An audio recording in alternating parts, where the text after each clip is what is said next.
extraordinaire, the gemologist. Hello, everyone, and welcome to the GMologist Presents. Today, I got a special guest. I'll do a reading from our ongoing Hyperborea adventures, and then I'll close with the Metal Minute. So it was a pretty good week overall, gaming-wise. I got to start 2 new campaigns, which we've made characters for, and it was super enjoyable to play. I think my favorite game right now, the One Ring, and we recorded a session yesterday morning. Today is Sunday. I apologize for the tardiness of this podcast coming out. Usually I do this on Fridays, but this week has been kind of hectic. Anyway, let's get on with the show and my interview or discussion with the special guest.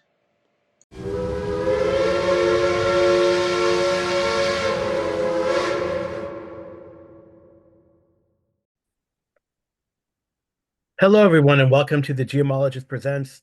I have a special guest. Then we're going to talk about Rome and Call of Cthulhu. This topic was inspired by this week's play of both Call of Cthulhu and Cohorts Cthulhu. And I know that my special guest, who I will introduce in a second, is kind of is well read on the subject that we're going to talk about. So I'll introduce him and then we'll get into it. And we're going to talk, like I said, Rome and Cthulhu. With me today to talk about this is Arlen Walker. You know him from Live from Pelham's Wasteland. How are you doing today, Arlen? I am doing well. Great. And you had the good fortune, or not, of playing in both my Call of Cthulhu, Corsairs of Cthulhu game, where we're using pulp rules, and also in my mashup experiment of running Masks of Nyarlathotep with Cohorts Cthulhu. And we jumped into both with cannon and gladius and bow against various foes, mundane and not. So how do you think it went? Yeah, fun. Lots of fun stuff. I think both um sessions with kind of different feels, I would say, because I think the um our Corsairs game, we sort of started off with an action scene, but a lot of it felt like the sort of stuff that we got into was kind of like the sort of pirate treasure element of that story and working on like understanding the geography basically that's at stake when you're on a sailing ship and all that. Mhm. Um, versus it seems like with cohorts we sort of did the opposite. We kind of started off talking about kind of the world setup, and then we got into a pretty chaotic multi-part action sequence, everybody doing their own sort of thing against a similar set of antagonists, Mhm. to try to figure out exactly what was going on.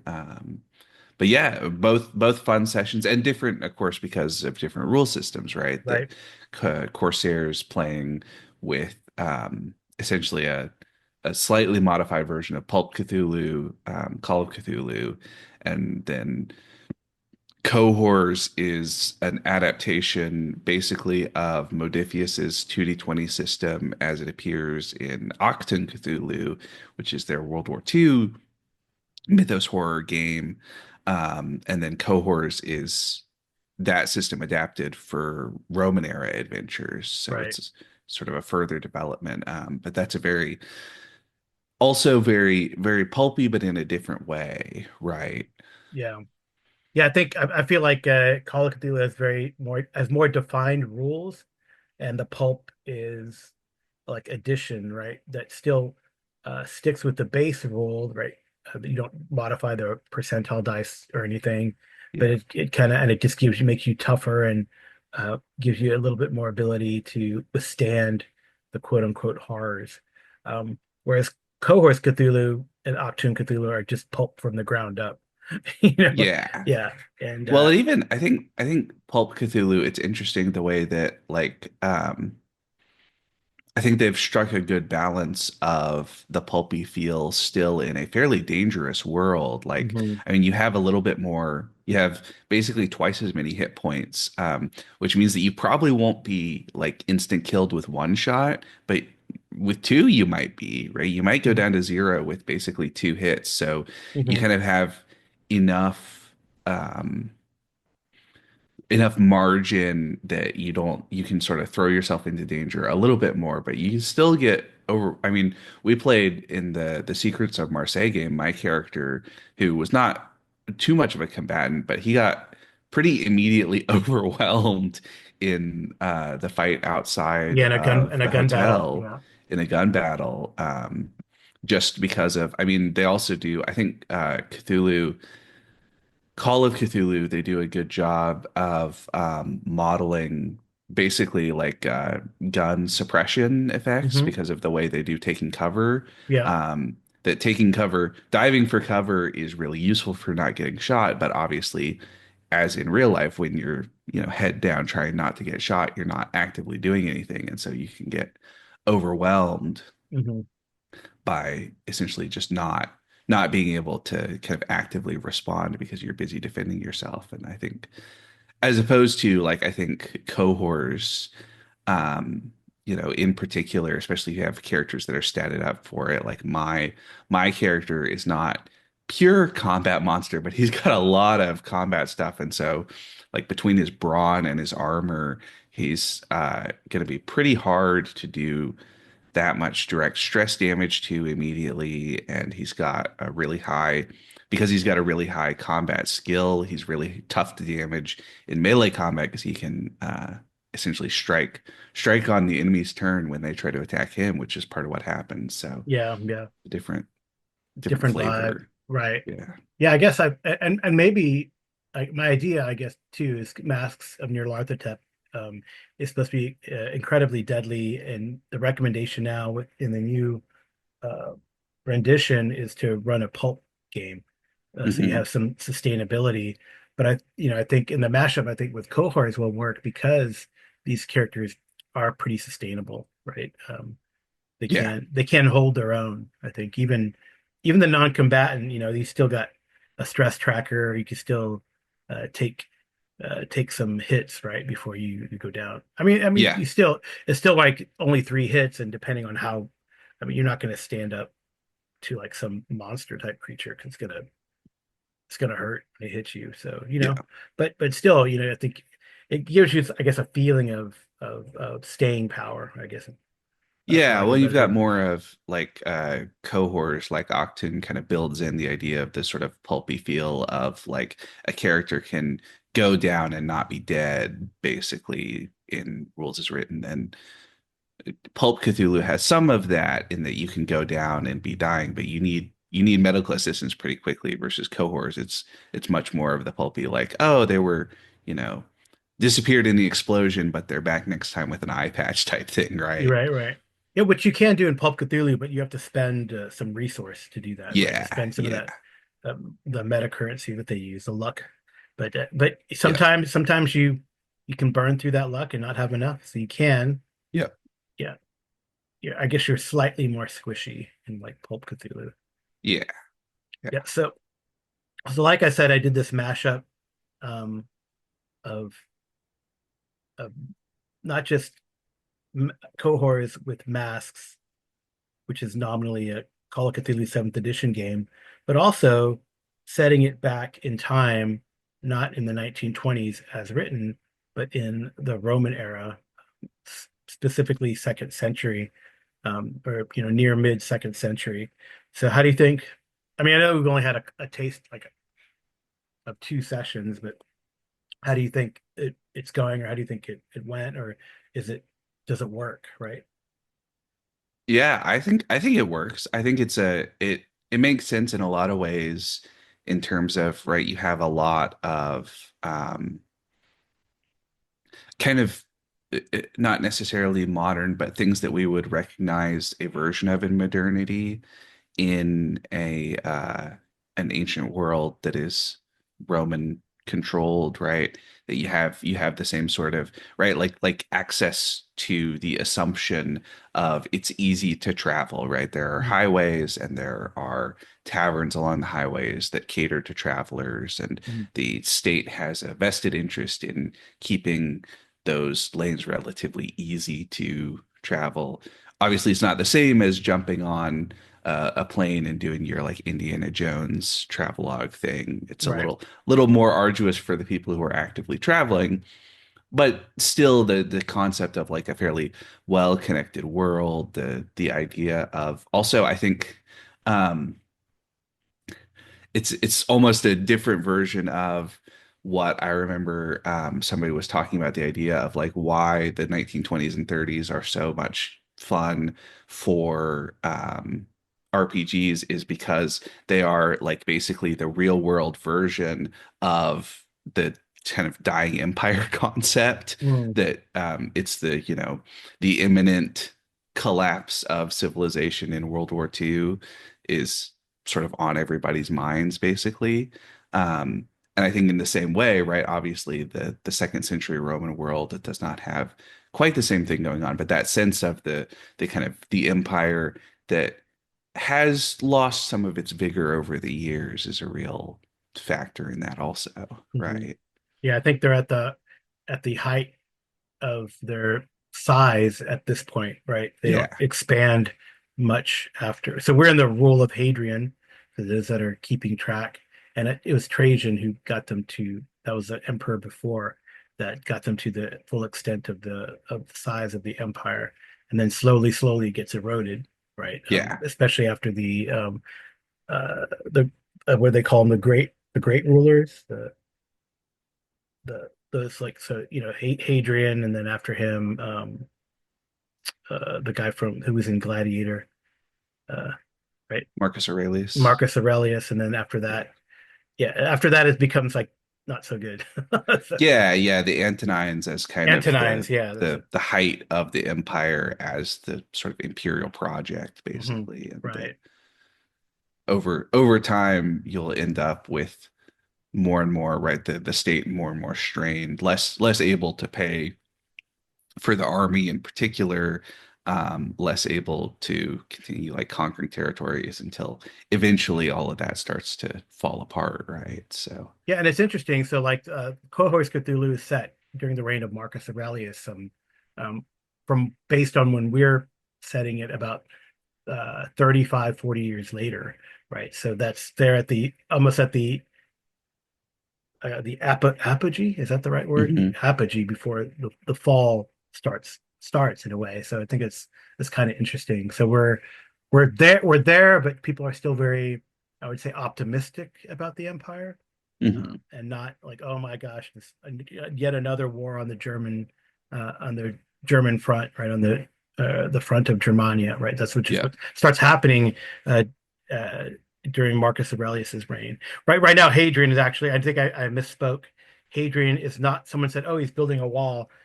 Has built the wall already, yeah, and uh, right now, he's actually in the Middle East in Palestine specifically, putting down the Bar Kobar mhm, revolt. While you guys are gallivanting here in near Vindobona and along the Danubius, mhm. which is Venice and the Danube River for those of you who are keeping track of geography. So yes, I think it's a pretty cool time. I've already so so just to give, you said you'd never read Masks before, which it wouldn't matter in any way, but it'd be fun if someone had played Masks, or gone through some of the adventures in Masks, like I think Amy has actually. So Mhm. she'll be like, "Oh, I remember that part." She didn't do the prologue, which is the Peru part, where you meet the Jackson Elias, who I've renamed as Justianius Annius. It's Mhm. close enough to to work. So and I've changed all the names to have the IUS or SO if they're Greek, or ISO if they're Greek, or whatever, to kind of match the flavor, I Mhm. think. But so instead of Peru, where the prologue takes place in Masks, I put the prologue in Germania, right? So, and then you'll still have mountainous region with upland lakes, and you can still have. And what's really neat is like some of the mythology that they incorporate is pretty is pretty interesting. How, for example, right, how universal a concept like vampires is, right? Yeah. Yeah, well, and you've got a similar, right, the kind of concept. I think gaming in the Roman world in particular, there's a lot of ways that, like I said, there's sort of elements that we recognize from modernity, and there's also a lot of Mm, elements that we recognize as kind of like general, like common assumptions in gaming, right? Like you literally have the frontier region right, and, the civilized home base, and then it gets, more chaotic as you get away from that. And so right, a lot of that's really, easily transferable to a a different from kind of one version of that concept to another that I think works well. right, Um, right. So yeah, so I think it's going to be pretty fun us jaunting around the Roman Empire and surrounds because so for masks like it takes you all over the world, but we're not going to really do that. But we're going to travel all over the Roman world.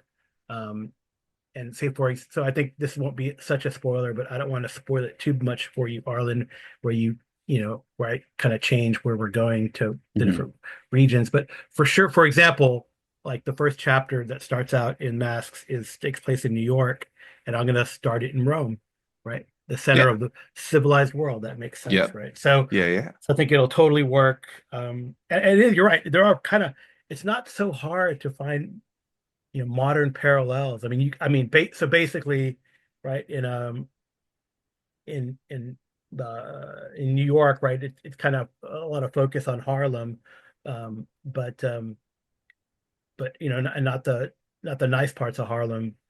So you can Sabura, right? Mhm. Perfect, right? You find a place that's comparable in the city of Rome to where the adventure room can take place. So it is kind of interesting, right? And maybe it's what the influence is great, right? It's like Ben-Hur, it's like Cleopatra, it's like the Rome show from HBO, right? That we in more Yeah. recent memory, right? So there's a lot of stuff that lets you visualize and have a touchstone to Rome. Um, so have you played other games set in the Roman period? I played a couple. I played a Savage Worlds Rome game Oh, neat. years ago. And that was fun. That's a good. There's a Weird Wars Rome Oh, Savage nice. Worlds Okay. book that's for Savage Worlds, the previous, I think, Explorers edition, but it's really easy to convert, right? Right. So Yeah. but similar concept to something like Cohors, where you have the kind of weird weird horror elements in a Roman setting. Hmm. And we've played the Cthulhu All Invictus right. games. I'm trying to think of other. I think most of what I would say is I haven't played that much specifically historical stuff, but definitely um, like kind of Rome analog fantasy settings are so common, right? That there's Yeah. definitely versions of that I've played. I Yeah. I'm think looking at more than. Pax LexQ from DCC, or it Hmm. uses DCC RPG, for example, right? Yeah, Lex Arcana, which is a fantastic game. I really like that. And that's interesting. It's kind of like a alternate timeline, kind of like Cohors, but a really alternate timeline where the Empire didn't fall when it, in the in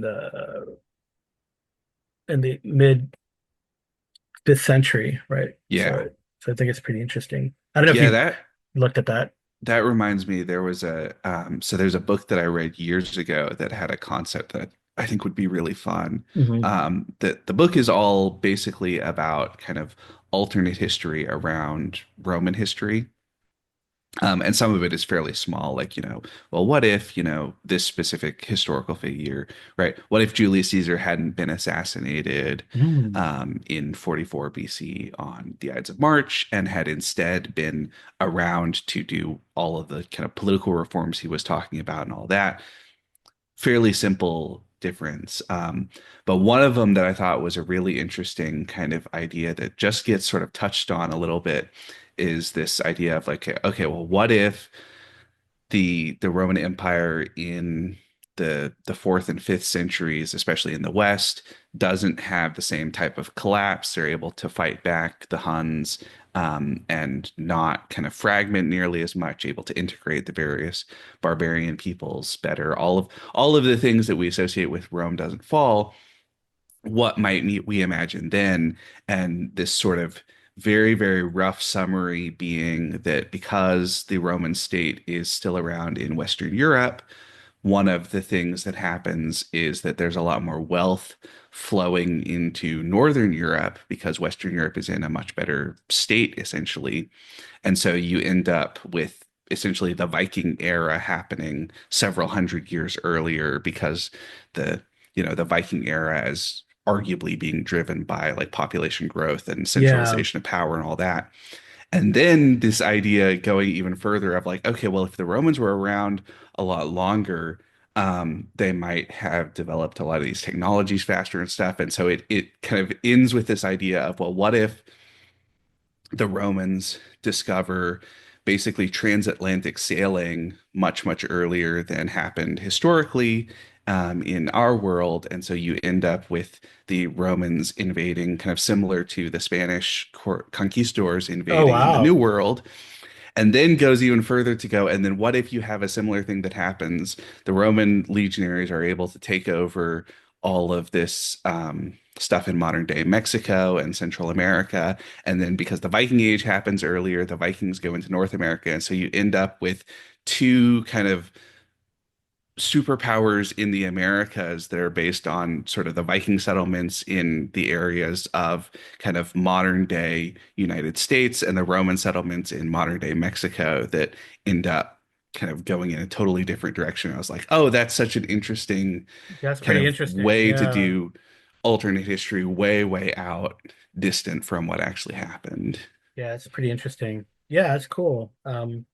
So I wonder, I don't know if we can draw any conclusions from our brief discussion here, but it does seem that in a way it's easier to use like a, to reskin, fantasy or in our case, survival horror, pulp horror, um, from a modern day to like Rome as opposed to another type of setting. We've talked about, for example, Greek setting, which maybe is a bit more foreign, a bit further removed, right? But Rome seems like there are commonalities almost in our modern society or even in a medieval society, right?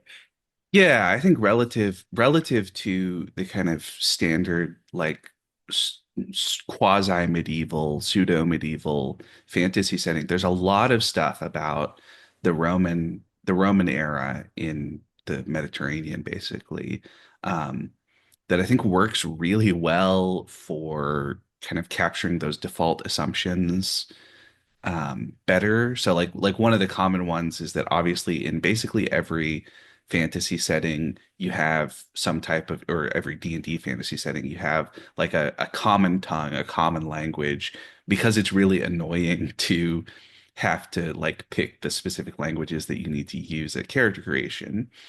Um, so it makes sense that you would have a common language, but that in the Roman era, you really do have a common language that is broadly Hmm. shared, right? You have Latin that is spoken all over the All empire, right. and you Yeah. have Greek over basically all of the eastern part of the empire. And so the concept of, well, my character only speaks common and they can communicate with everyone without any difficulty just sort of fits Uh-huh. in a lot of ways better than in like a medieval analog where we say, well, yeah, in medieval Europe, sure, if you knew like 12th century French, you might also be able to speak 12th century Italian with an accent or something, but it's not nearly as kind of easy to just be like, yeah, you can speak the language with whoever easily. Hmm.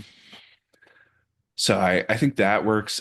Also, like I said, the stuff about like highways and taverns and sort of general support for the concept of like long distance travel, um, that in like medieval times that doesn't totally go away, but it's often a lot more um,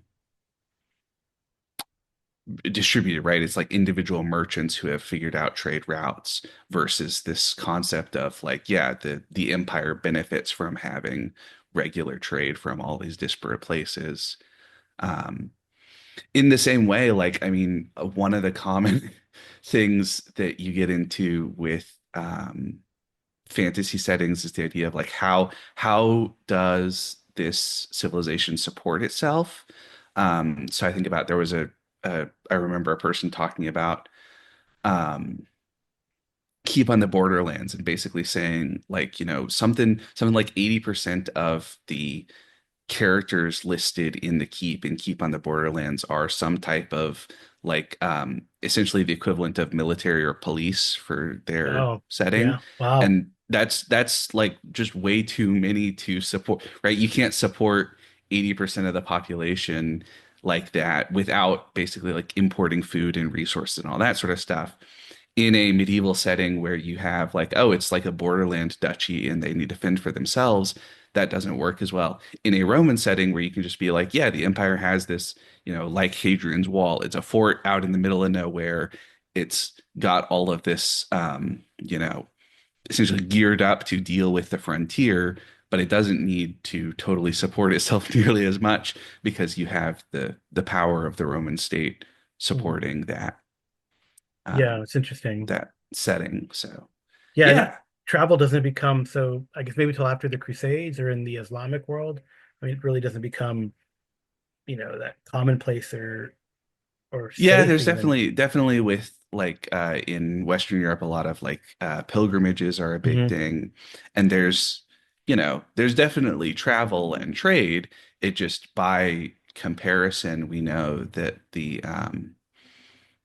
one of the things that especially the very, very wealthy members of the Roman Empire liked was, importing trade goods basically Hmm. that Right. are from really far afield. And that means you have to have a pretty sophisticated um, mercantile class doing that importing and exporting. And we have a fair bit of information about um, people doing that sort of thing in the period, right? That we Hmm. have records of people talking about like, well, here's what it takes to successfully make money on a trade deal if you're moving from yay far. And there's been a good amount of research by modern historians. There's some really interesting stuff about like one of the things that we understand really well now is just how dependent this whole Roman system was basically on the Mediterranean Right. because we today, most of us who have cars and don't have boats, think of land and highways as the way to get around. But in an ancient world setting, um, your ships are how you get around quickly, right? And Hmm. so we know, for instance, one of the statistics I remember is that it was cheaper to ship grain from Damascus at one side of the Mediterranean to um, one of the basically modern day cities on the coast of Spain at the other than to move it another 100 miles inland from the coast. Mm. And that's because basically ships don't have to eat food and ox carts, the oxen need to eat food. Huh. It's But what interesting. that well, and what that means is that connectivity is really dependent on that particular geographic resource. Well, right, and What? then you have the Rhine and Danube river system as Yeah, well, right? That's very important. The Black Sea region also very important in the Roman world, right? yeah, For yeah. You have trade. all of these different, um, essentially the aquatic connections between Hmm. different parts of the world. Right. Um, that do it's an interesting way, a different way of thinking about the sort of connections in your RPG setting. Yeah. Yeah. So yeah, I think. I mean, I don't know. It'd be nice. I don't know if you know, maybe how cosmopolitan is the average Roman Well, citizen? it probably depends a lot on who they are, basically, especially on, their wealth and power and all that sort of stuff. That there Hmm. definitely are super, super cosmopolitan Romans, right? I mean, like the super rich we know Hmm. are they have all of these luxury goods from all over the place. They're, reading literature from all of these different cultures. They have slaves who speak all these different languages, all these different things. The average Roman probably much more like what we think about like a medieval peasant, right? Like Hmm. in terms of Yeah. population, not very well educated, not very cosmopolitan, except in the sort of most sort of loose awareness of the kind of larger world around them, but probably hadn't experienced it, right? Probably didn't get to Right. travel very far from home, all that. Yeah, the soldiery travels, right? Soldieries, mercenaries, Yeah, merchants, scholars would travel, and the wealthy, of course. Well, we have our home in on Capri and our villa in Pompeii and maybe in Massilia, right? Something like that. yeah. And if you're really wealthy, well, we have because we want to look at the tombs in Alexandria. Well, we got a little apartment there, and Yeah, yeah. I mean, so, we know that like for instance the second emperor Tiberius, he spent many years basically just hiding out on I think it was the island of Rhodes, but I it's don't Capri. remember for I sure. thought it was Capri, but Oh, yeah, that makes sense. yeah, But he spent many years basically just away from civilization, hiding out and studying philosophy and doing all these other things. And that totally kind of fits in this world. I mean, we have plenty of evidence of people, traveling long distances to essentially go to school, people, um, like I said, doing all these long distance mercantile endeavors. There's it's a fair bit, I think.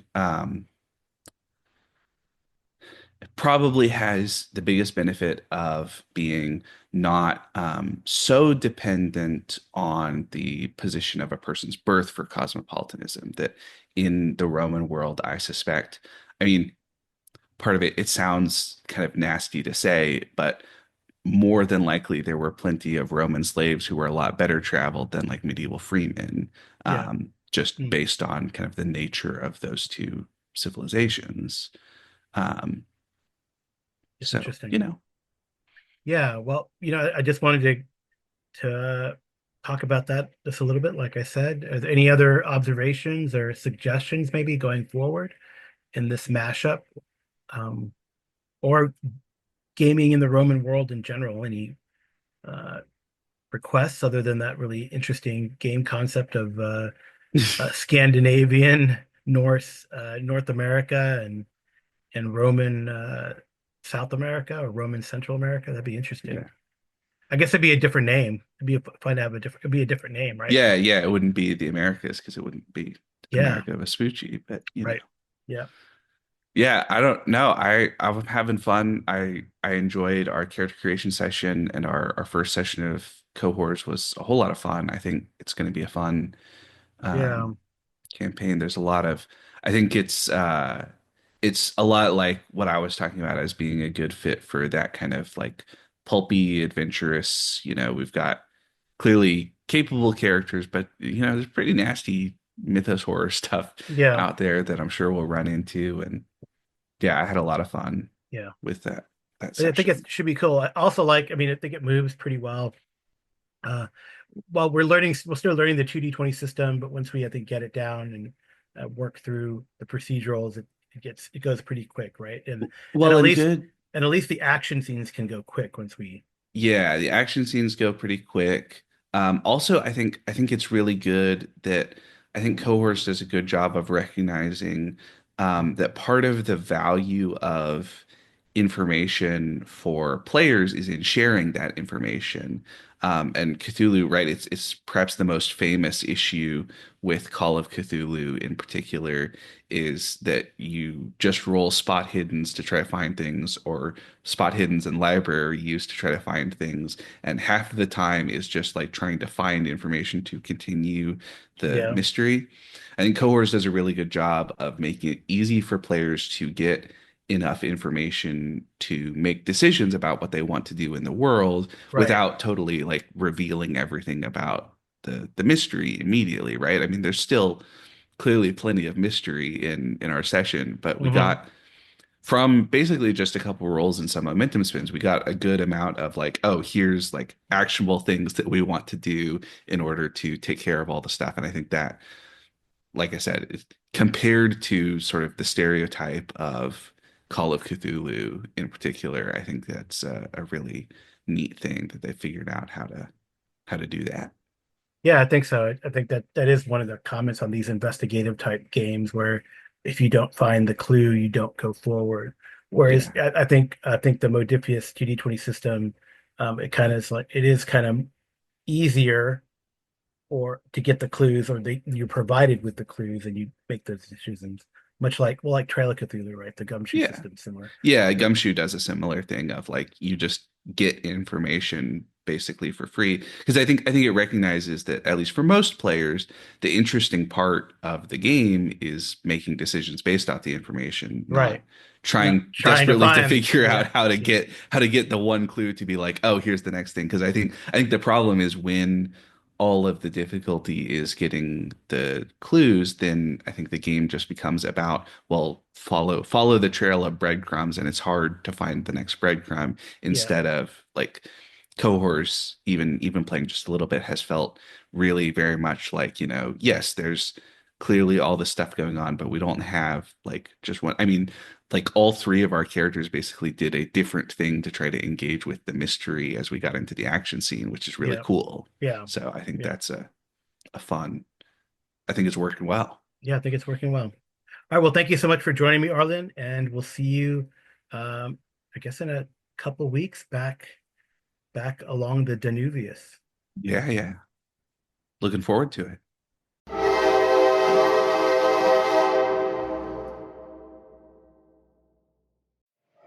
And now, a reading from the journal of Aput the Skinner, The Caverns Below, from Aput's journal, Year of the Eagle. Ophiuchus to Scorpius. We spent an uneventful night in our camp near the falls. We sorted out the large number of coins liberated from the well. All the coins were cast in the ancient Hyperborean mints.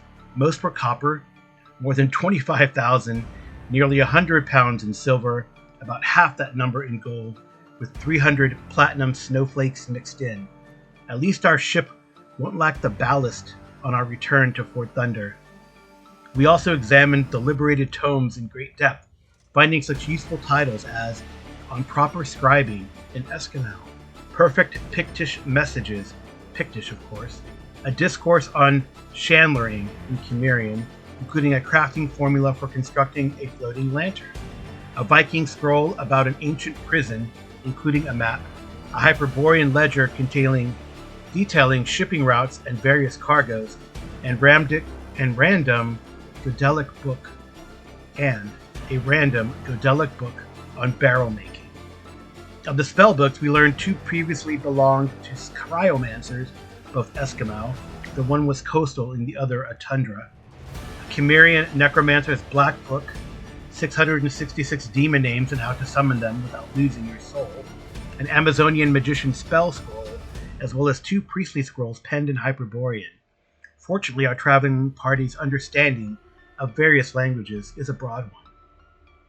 After breaking our fast and gathering our exploration gear, we broached the Falls Vale, headed into the depths hidden in the Troll's Lair.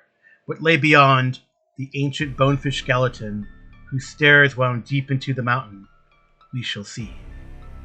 The stairs wound down, twisting deeper into the heart of the mountain. We followed the steps for an hour, give or take, before exiting into a small cavern. We lost all sense of direction, but I plan to assign a relative north to the rest of this entry. A stone slab lay on one side of the chamber. Atop with we found an ancient blade, quite corroded, and a set of iridescent scale mail sized for a Hyperborean, with rainbow-colored fish emblazoned across the chest. I recognized the symbol as one honoring Dagon. Our later magical examination revealed that it was ensorcelled to provide better protection, as well as granting the wearer water breathing, much like the spell I knew. It also had a subtle enchantment, one that granted power over those of an underwater nature, as well as directing the wearer into the worship of Dagon and Cthulhu over time. Two tunnels exited exiting to the chamber to our relative northwest and to the relative east. The northwest passage ended after a short distance, revealing an odd stone plinth and signs that something had been dragged across the floor. Discarded silk netting found near the base of the plinth was likely an unsuccessful attempt to move the plinth elsewhere. Atop the plinth we found a pentagonal depression shaped to contain a 12-sided object about half a foot along each edge. Returning to the first chamber, we headed east, reaching a T-junction after a short walk. Tonrar scouted ahead up the left tunnel and quickly returned to tell us about another cavern where strange squat men were dragging stones to build a barricade. Deciding that we should investigate, we moved forward into the room, our lights revealing a vaguely ovoid cavern roughly 6 paces by 8 paces across, with 2 exits beyond the short stone barrier. Half a dozen strange creatures with broad faces, reptilian eyes, huge fists, and worm-colored skins lurked behind the wall. Some cowered before our lights, and others hurled stones at us. They spoke in a strange sing-song dialect. Odder still, the words seemed to be all one phrase spoken in turn by each worm man. Half of them fell before our blades, and the remaining 3 fled deeper into the tunnels, reaching a rough collapse of stones and dirt, into which the trio squirmed and wriggled until they were beyond our sight. Another cavern opened off the barricaded first into a chamber similar in size, full of large mushrooms. About half still had their yellowish caps, covered with a splash of purple spots. Perhaps these were food for the worm men? We planned to check ourselves later. I also collected a body of a worm man for later examination. Zota snuck away during our search of the mushroom chamber to explore the right-handed tunnel at the T. Spiders on the walls, quite large as well. Had the spiders not set their nest in the junction, we might have passed them by, but that wasn't the case, so they were dispatched quickly. We discovered the desiccated remains of a previous victim wrapped in silk. Mere bones remained, along with a few coins, about 7 electrum. We chose against heading east, since our scouts returned to inform us that the chamber beyond was crawling with fire beetles. That's a problem for some later time. Before turning our attention to the northern passage, I saw some strange markings on the wall. None of us understood the language, so I took some rubbings for later examination. The northern tunnel turned to the northeast, with the northwest passage opening after a few steps. Before heading deeper, we opted to check further along the northeast path, which quickly bent to the south, leading into the cavern with fire beetles. Fallen in a pocket space, we found the remains of a Viking explorer. His broadsword, horned helm, coin pouch, and a scroll were all that remained. 89 silver and 29 gold. His sword was of a fine make and magical as well, with a thorny rose etched along its length. My guess is that he was a skald, as we found a vellum scribed with a scroll case with his notes and a self-portrait of his recent adventures. I plan to transcribe them into my own notes when I have more time. For now, we venture deeper into the complex. Here is the transcription. I found the Roman legionaries in an old Hyperborean copper mine in a time from before the Green Death. The legionaries were mining, but I observed their efforts as feeble. Carelessly, they struck the rock with rusty... There is a hole rotted in the vellum here. Equally peculiar were that they were still garbed in their harness, which appeared in poor repair. Then I realized that these men were no longer alive. They were walking corpses. I retreated before they could detect my presence, but then I was pursued by their descendants, the Little People. These abominations have Roman facial features, but they are small, with pale skin and eyes that glow like lamps. I do not believe that they are still men. I think they have degenerated into something different. Maybe this is why their paternal fathers, the Romans, are cursed with undeath. Never should they have taken wives in the terrifying depths of Hyperborea.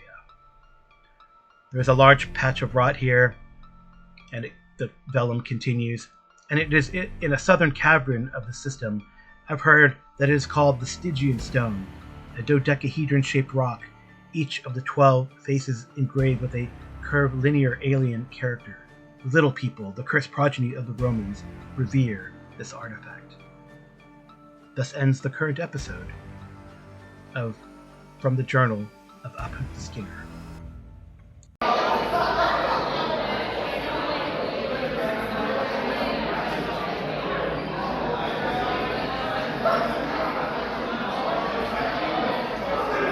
All right, and now for the Metal Minute. Now, before I get into the Metal Minute, I did want to give a shout out. We're doing something I think pretty cool on the Audio Dungeon Discord, where we're doing an exercise called the Album of the Week. We're 3 weeks in, or this is the third week, and people who have joined this Album of the Week on the Audio Dungeon Discord are sharing an album that then we listen to. It's cool that the two of the albums I'd never heard before already, and we listen to them and then talk about them for about a week, and then we add another album of the week, and I think it's really cool. So I want to shout out to Ray Otis for putting that together, and there's quite a few people who are contributing, so I think it's very exciting. And yeah, so what am I going to talk about this week in the Metal Minute? I think that one cannot talk about metal without talking about Metallica. So I might as well get it over with and talk to you about my history of listening to Metallica music. So the first song I heard was actually it was a Metallica song, but it was actually a band at a party that was playing a cover, and they played a cover of Seek and Destroy. And I was like, man, this song rocks. It's awesome. I was just getting into heavy metal at the time, and I was like, who is this?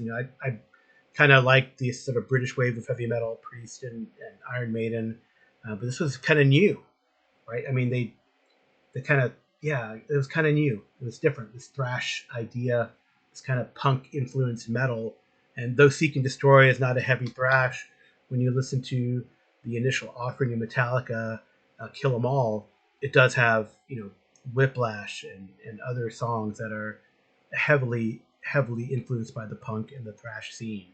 So I didn't go out and I didn't go out and buy Kill 'Em All, but I tried to track down Metallica, and at that time the album that had just come out was Ride the Lightning, and I think that is one of my all-time favorite albums. I think just starting off with the first song, Fight Fire with Fire, which, I guess it's a more harmonic, but it still has this really hard tremolo picked riffs, right? And it's pretty amazing. The title track comes next, Ride the Lightning, that kind of gets a little political, and I think Metallica, at least throughout their history, have put out some politically minded songs. I mean, one of their albums, And Justice for All, is all about the justice system and other things. So Master of Puppets, about drug addiction and the hazards there.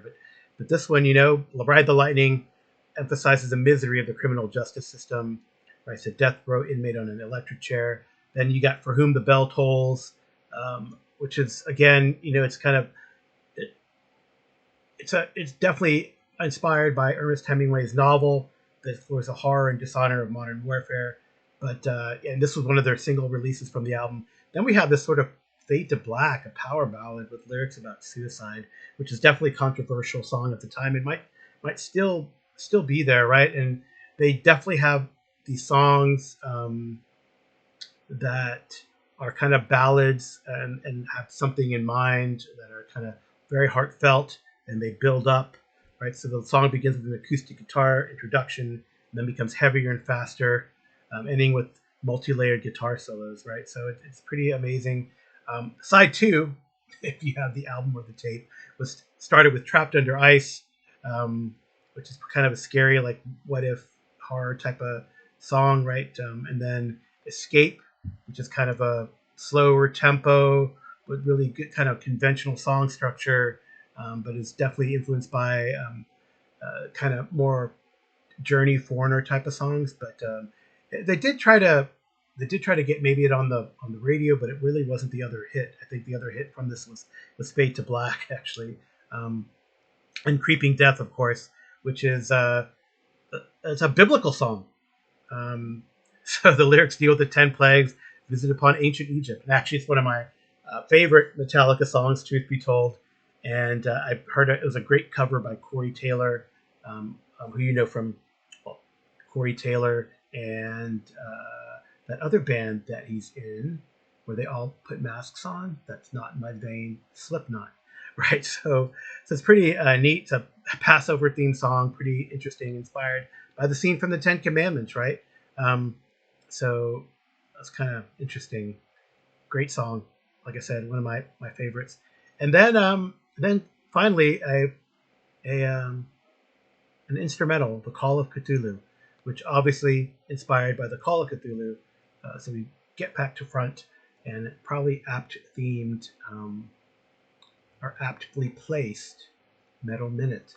But that's my intro to Metallica. Maybe Metallica will come back because you can't talk about metal without Metallica. This has been the Metal Minute.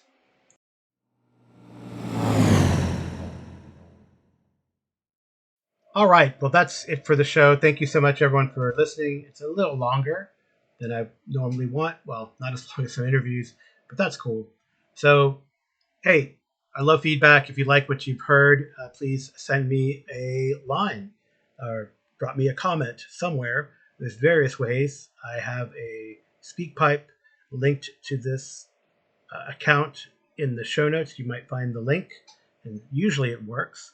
You can send me an email or leave a voice message and send it to my email, geomologist@gmail.com, or you can just drop me a voice message or a text message as a direct message on the Discord. I'm on quite a few of them, probably more than I can count, at least on one hand, maybe two.